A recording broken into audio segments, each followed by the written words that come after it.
오늘 함께 나눌 하나님 말씀은 신약성경 요한복음 4장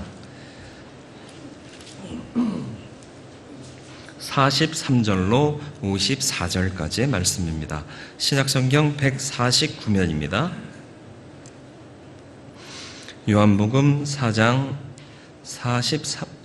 43절에서 54절까지의 말씀입니다.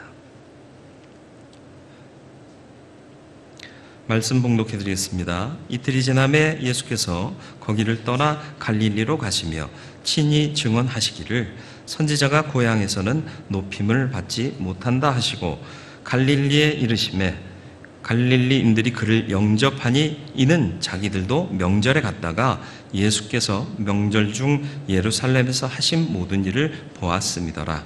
예수께서 다시 갈릴리 가나에 이르시니 전에 물로 포도주를 만드신 곳이라. 왕의 신하가 있어 그의 아들이 가버나움에서 병들었더니 그가 예수께서 유대로부터 갈릴리로 오셨다는 것을 듣고 가서 청하되 내려오셔서 내 아들의 병을 고쳐주소서 하니 그가 거의 죽게 되었음이라. 예수께서 이르시되 너희는 표적과 기사를 보지 못하면 도무지 믿지 아니하리라. 신하가 이르되 주여 내 아이가 죽기 전에 내려오소서.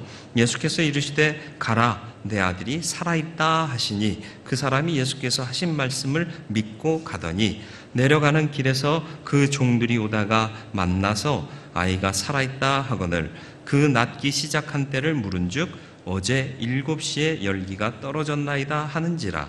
그의 아버지가 예수께서 내 아들이 살아있다 말씀하신 그때인 줄 알고 자기와 그 온 집안이 다 믿으니라. 이것은 예수께서 유대에서 갈릴리로 오신 후에 행하신 두 번째 표적이니라. 아멘.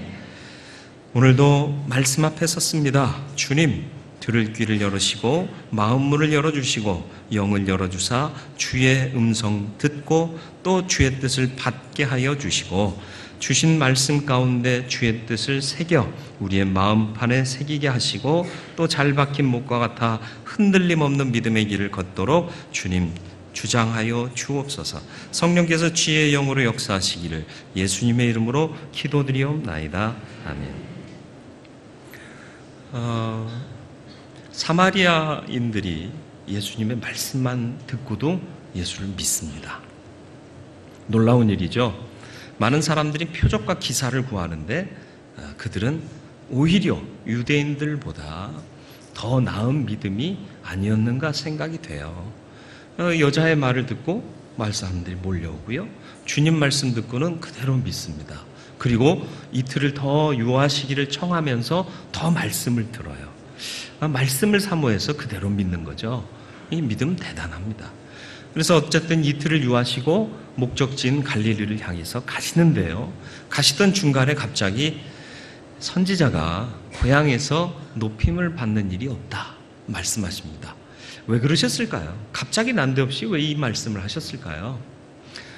여러분, 나를 환영해주고 나를 높여주는 데를 가기 원하세요? 아니면 나를 무시하고 나를 업신여겨주는 데를 가기를 원하세요? 여러분은 마음이 깊으셔서 속이 깊으셔서 나를 홀대할지라도 가야 할 곳이면 간다 그렇게 가시나요?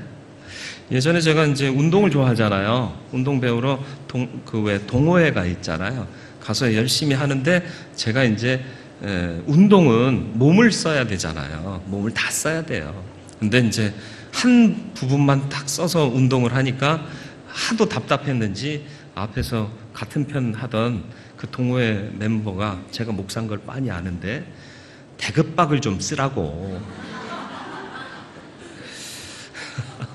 저희 아버지도 저에 대해서 좀 과격한 말씀들을 많이 하셨지만 제 신체 부위를 가지고 대급박이라고 표현하시겠습니다.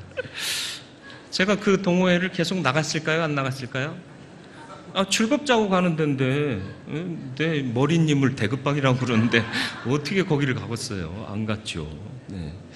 그런 거예요. 사실 그렇습니다. 그런데 주님은 내가 높임받지 못할 곳을 향해 간다 하고 말씀하시는 거예요. 왜요? 사명 때문에. 그렇죠? 예수를 믿는다는 것은 생각이 전혀 다른 것으로 바뀌는 것이 예수를 믿는 삶입니다. 판단 기준도 달라지잖아요. 사고 전체가 바뀌니까. 예전엔 내가 즐거우면 했어요. 내가 싫으면 안 했어요. 그런데 예수 믿으면 어떻게 돼요? 내가 즐거우냐, 내가 싫으냐의 문제가 아니라 주님이 기뻐하시면 내가 싫어도 하는 거예요. 그리고 내가 아무리 즐거워도 주님이 기뻐하지 않으시면 안 하는 거죠. 이게 믿음입니다. 주님도 마찬가지입니다. 높임 받고 싶고요, 인정받고 싶고요, 환영받고 싶어요. 그러나 이곳은 환영받을 수 없는 곳이다. 제자들에게 말씀하시면서 굳이 그 길을 가신 이유가 뭐냐? 사명 때문이다라는 것입니다. 누가복음 13장 31절로 33절에 보면 이 사명에 대해서 보다 더 구체적으로 말씀하시는 부분이 나옵니다. 같이 보실까요? 네, 같이 읽습니다. 곧 그때에 어떤 바리새인들이 나와서 이르되 나가서 여기를 떠나소서 헤롯이 당신을 죽이고자 하나이다. 이르시되 너희는 가서 저 여우에게 이르되 오늘과 내일은 내가 귀신을 쫓아내며 병을 고치다가 제3일에는 완전하여지리라 하라. 그러나 오늘과 내일과 모레는 내가 갈 길을 가야 하리니 선지자가 예루살렘 밖에서는 죽는 법이 없느니라. 아멘. 뭐라고요? 난 사명이 있다. 병 고치고 약한 자들을 돕는 일이다. 구원시키는 일이다. 이 사명을 마치기까지는 내가 오늘과 내일과 모레는 내 갈 길 가겠다. 그리고 헤롯이 나를 잡아 죽인다 할지라도 나는 어떻게 하겠다? 예루살렘에서 죽겠다. 이곳에 뼈를 묻겠다. 사명이에요, 사명. 사명을 위해서는 내 목숨 조금도 두렵지 않다. 이렇게 말씀하고 있는 거예요. 어디서 많이 듣던 멘트 아닌가요? 사도 바울이요. 사도행전 20장 24절에 또 이렇게 사도 바울은 고백했습니다. 나의 달려갈 길과 주 예수께 받은 사명 곧 하나님의 은혜의 복음을 증언하는 일을 마치려 함에는 나의 생명조차 조금도 귀한 것으로 여기지 아니하노라. 여러분 어떤 믿음으로 살고 계십니까? 나 좋으면 하고 나 싫으면 안 하고 그렇게 살고 계십니까? 아니요. 주님 기뻐하시면 조금 싫으시더라도 감당하시길 바라요. 주님 기뻐하지 않으시면 내가 아무리 좋더라도 끊어내시길 바랍니다. 그래서 믿음으로 주님을 향해 가시길 바라요. 그러면 어떤 결과가 올까요? 이 모든 것을 더해 주시는 축복을 받게 되는 줄 믿으시길 바랍니다. 그래서 참 인생의 의미 있고 행복하고 복받는 인생으로 살아가는 저와 여러분들이 되기를 주님의 이름으로 축원을 드립니다. 우리는 사명자입니다. 천국 갈 때까지 나의 사명을 위해 달려갈 수 있게 되기를 바라고요. 오늘 기록된 말씀은 예수님께서 보이신 두 번째 표적에 대한 이야기입니다. 믿음이냐 다른 것이냐 하는 문제가 이 스토리 안에 있습니다. 여러분 믿음은 무엇으로 증거를 삼는 거죠? 믿음의 요인은 뭐죠? 믿음을 가능케 하는 것은 뭐죠? 믿음이라고 말씀드렸어요. 믿음으로 믿음에 이르게 하나니라고 말씀드렸잖아요. 믿음 외에는 다른 증거나 다른 어떤 요인이 작용할 이유가 없다라는 것입니다. 왕의 신하가 있어 그 아들이 병들었다, 죽게 되었다 이렇게 표현하고 있습니다. 간절하죠. 그러니까 예수께서 갈릴리로 오신다는 소문을 듣고는 한달음 달려옵니다. 가버나움에서부터 가나라는 동네까지 오는데 34km에서 40여 km가 된다고 그래요. 놀라지도 않아요. 요즘은 차 갖고 가면 한 15분, 20분? 그 정도면 34km, 40km 세려 밟으면 가잖아요. 세려 밟는단 말은 여기서 하면 안 되는데, 그죠? 네, 빨리 밟으면 못해도 40분 만에는 가요. 근데 그 옛날에는 걸어 다녔잖아요. 그리고 마차를 탔어요. 이랴 하면서 달려가는 마차 말고 그냥 터벅터벅 가는 그 마차 타고요. 그러면 얼마나 걸렸을까요? 마차 타면 한 4시간이요. 걸으면 7시간이요. 멀어요? 짧아요? 멀어요. 그런데 내가 절실해요. 그러니까 아버지는 이 거리를 달려온 겁니다. 왕의 신하인데도 불구하고. 근데 왕의 신하래요. 그때 왕이 누굴까요? 헤롯인데요. 아버지 헤롯이 있잖아요.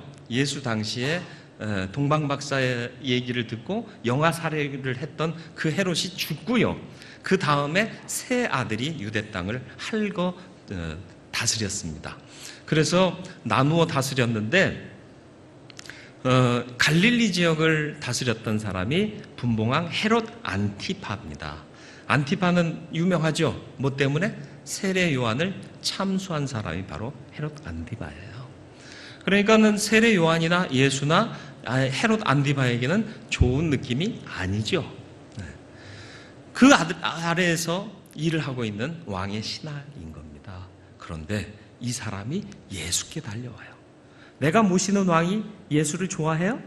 아니라니까요. 세례 요한 좋아했어요? 아니라니까요. 그런데 예수께로 달려와요. 계파를 무시한 거예요. 명분을 위배한 거예요. 여러분, 계파가 중요합니까? 명분이 중요합니까? 내 아들이 지금 죽게 생겼어요. 생명이 더 본질이잖아요. 계파와 명분이 중요한 게 아니라 생명이 중요해요. 근데 어디서 계파와 명분을 따져요? 우리나라 사람들이 이 말도 안 되는 거에 휩쓸리고 있을 때가 참 많은 것을 보며 가슴 아파요. 본질을 보세요. 본질은 생명입니다. 그런데 주님 앞에 이 생명을 얻기 원하여 달려온 이 아버지에게 예수님은 보다 더 본질적인 것을 말씀하십니다. 생명보다 더 본질적인 게 뭘까요? 믿음이죠.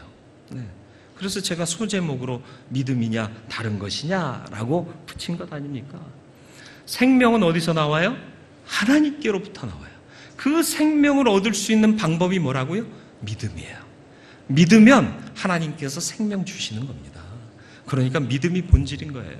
그래서 이 먼 거리를 달려와서 주님 앞에 생명을 얻고자 간구하는 사람에게 주님은 말씀하세요. 뭐라고요? 도무지 이 세대는 표적과 기사가 없이는 믿지 않는다. 48절 말씀이죠. 너희는 표적과 기사 보지 못하면 도무지 믿지 아니할 것이다 말씀하죠. 아닌데요. 표적과 기사 없어도 제가 믿겠습니다라는 마음이 이 짧은 순간에 왕의 신하에게 작동합니다. 대단한 거예요. 여기는 기록하지 않았습니다. 그런데 증거가 나와요. 여러분 주님을 왜 믿으세요? 어떻게 믿으셨어요? 기생 라합은요, 여리고성에 살던 기생 라합은요, 이방 여인이었습니다. 그럼에도 불구하고 하나님에 대한 소문만 듣고도 하나님을 믿었어요. 대단하죠? 그리고 바로 앞서 나왔던 사마리아인들이요, 사마리아 수가성 동네 사람들이요, 주님의 말씀만 듣고도 믿었습니다. 다른 증거가 필요 없어요. 주님이면 돼요. 믿음이면 믿음에 이르는 거예요. 그 믿음이 필요한 거예요. 그래서 주님은 생명을 구하러 나온 이 왕의 신하에게 표적과 기사가 본질 아니다, 더 본질적인 게 있다라고 말씀하고 계시는 겁니다. 그 말을 들은 이 왕의 신하는 마음에 그것을 담는 거죠. 그 순간 생각하는 거죠. 맞습니다. 난 본질을 위해 달려왔습니다. 명분도 버렸습니다. 계파도 버렸습니다. 주님 앞에 그러니까 내가 달려왔지 않습니까? 하는 마음을 갖고 있었단 말이에요. 그런데 다급해요. 내 아이가 죽게 됐잖아요. 그래서 다시 한번 주님께 간청을 하죠. 뭐라고요? 내 아이가 죽게 됐습니까? 내려와 주십시오. 몇 절이죠? 49절이요. 흥분했어요. 제가 흥분하면 이게 잘 안 보여요. 신하가 이르되 주여 내 아이가 죽기 전에 내려오소서. 다급해진 거예요. 다급해요. 그러니까 주님이 뭐라고 대답하세요? 50절이요. 이어지는 50절 예수께서 이실 때 가라 내 아들이 살아있다 하시니 그 사람이 예수께서 하신 말씀을 믿고 가더라. 이게 가능해요? 내 아이가 지금 거의 죽게 되었어요. 주님을 모시러 왔잖아요. 주님이 가서 안수라도 해주셔야 되는 거 아닌가요? 주님이 가서 어떤 액션을 취해 주셔야 되는 거 아닌가요? 그런데 가라 내 아이가 살았다 하니 듣고 가요. 너무 허무하지 않습니까? 허무한 게 아니에요. 위대한 믿음이에요. 이게 바로 표적과 기사가 필요 없는 믿음인 거예요. 도마를 만나셨을 때 내가 그 상처에 손을 넣어보지 않고는 안 믿겠다 하니까 넣어봐라 그렇게 말씀하시잖아요. 그리고는 뭐라고 말씀하셔요? 보지 않고 믿는 자가 복되다. 복스러운 믿음, 복된 믿음을 이 신하는 가지고 있었던 거예요. 그래서 신하의 믿음, 네, 이것을 볼 필요가 있는 거예요. 증거 없어요. 애가 지금 살았다? 확인할 길 없어요. 그러나 믿음 갖고 가는 거죠. 이럴 수 있을까요? 여러분 같으면 그럴 수 있을까요? 내 아들이 살았다. 그러면 어떻게 할까요? 저 같으면요. 진짜요? 한 번쯤은 물어볼 것 같아요. 정말이요? 정말 믿어도 되죠? 이러고 떠나게 될 것인데 이 아버지는 아무런 반응이 없어요. 그냥 믿고 갔다라는 거죠. 패러다임의 변화가 믿음입니다. 짧은 주님의 말씀이지만 그는 귀 기울여 듣고 있었던 거예요. 48절 말씀을 다시 보시죠. 뭐라고 말씀하셨다고요? 48절에 예수께서 이르시되 너희는 표적과 기사를 보지 못하면 도무지 믿지 아니하리라. 다시 말하면 너 표적과 기사 봐야 믿을 거니? 이 얘기잖아요. 그러니까 아버지는 스스로에게 질문했습니다. 내가 과연 표적과 기사를 구하러 왔느냐? 아이의 생명을 구하러 왔느냐? 아니면 믿고 그 생명을 받으러 왔느냐? 짧은 순간지만 질문했다는 거죠. 그리고는 난 표적과 기사 없어도 되겠습니다. 믿음으로 가겠습니다. 결단했다는 거예요. 이 짧은 순간에. R.A. 토레이 목사님이 무디 성경학교에 입학하는 학생들을 인터뷰하셨습니다. 날마다 믿음으로 승리하는 삶이 무엇이라고 생각하냐 물었대요. 그랬더니 한 학생이 말씀을 붙들고 사는 것이라고 생각합니다. 이렇게 대답을 했어요. 맞는 얘기예요? 틀린 얘기예요? 토레이 목사님 뭐라고 그랬을까요? 그 말에 토레이 목사님이 대답하셨습니다. 그 말도 맞는 것 같지만 맞았다는 거예요? 틀렸다는 거예요? 대답 안 하셔도 돼요. 자네가 말씀을 붙들고 살아서는 안 되고 말씀이 자네를 붙들고 살아야 하네. 내 의지로 하나님을 붙들고 사는 게 아니라 하나님께 붙잡힌 바 되어 살아야 된다. 사도 바울의 고백이 그거잖아요. 내가 붙잡으려고 하는 게 아니라 붙잡힌 바 된 그것을 향해 달려간단 말이죠.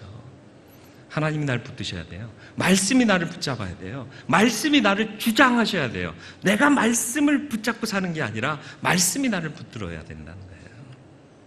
그래서 하나님 중심, 말씀 중심의 신앙은 주의 뜻대로 순종하며 가는 길이다라는 겁니다. 이 아버지는 이 믿음을 결단한 거예요. 그래서 주님이 말씀하십니다. 그래 같이 가자. 이 말을 기대했는데 아니에요. 내 아들이 살아있다. 그러니까 그 말씀을 믿고 갔다는 거죠. 살았으면 됐잖아요. 주님 말씀하시면 된 거잖아요. 그것만 믿으면 되는 거잖아요. 그 믿음으로 갔다라는 것입니다. 믿음의 역사는 증거가 필요가 없어요. 여러분 그렇게 인정하십니까? 여러분 믿음의 역사는 증거가 필요가 없어요. 왜요?